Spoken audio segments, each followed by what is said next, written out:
Madame Alexandra Cordoba pour le groupe Paris en commun. Merci beaucoup, Madame la maire. Je ne vais pas répéter ce que tout le monde a dit, parce qu'en fait, en réalité, je suis d'accord avec l'ensemble de ce qui a été dit. Peut-être juste dire pour le 10e l'importance de cette réalisation. En effet, mes chers collègues, les élus du 10e, mais surtout les habitants du 10e de ce côté-là de la station sont demandeurs depuis longtemps. Ça doit simplifier leur quotidien, faire en sorte qu'un certain nombre d'entre eux ne soient pas obligés d'aller à une autre station de métro pour pouvoir rentrer ou sortir de la station. Donc, en fait, de redonner à cette station un fonctionnement normal, d'origine, de revenir sur la séparation des entrées et des sorties des voyageurs. Vraiment drôle d'idée qu'a eu la RATP. Donc, je me réjouis qu'on soit enfin entendu.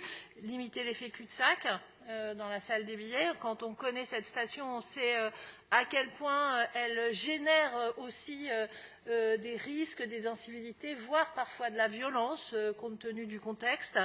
Je partage absolument ce qui a été dit par mon collègue Frédéric Badina-Serpette pour conclure sur l'accessibilité. Nous avons là une opportunité et il faut que nous cherchions et que nous poussions à avoir, chaque fois que nous avons une opportunité, une mise en accessibilité de nos stations. On voit à quel point c'est un enjeu pour Paris. Et j'en profite pour rappeler, ça n'entre pas tout à fait dans le périmètre de la délibération, mais notre souhait, très lié au projet Gare du Nord 2024, de voir évoluer dans cette station le tunnel qui relie la ligne 2 au reste du réseau de transport.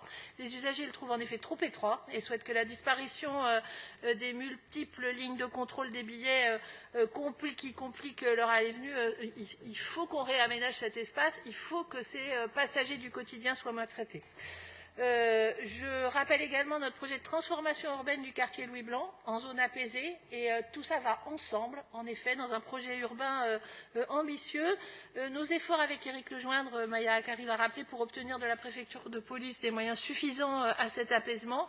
Et à ce titre, je rappelle à l'ensemble de mes collègues que les habitants du quartier Louis Blanc notamment, et la Chapelle en particulier, attendent avec une grande impatience la création de la brigade DPSP du 10e arrondissement, dont nous avons évidemment éminemment besoin.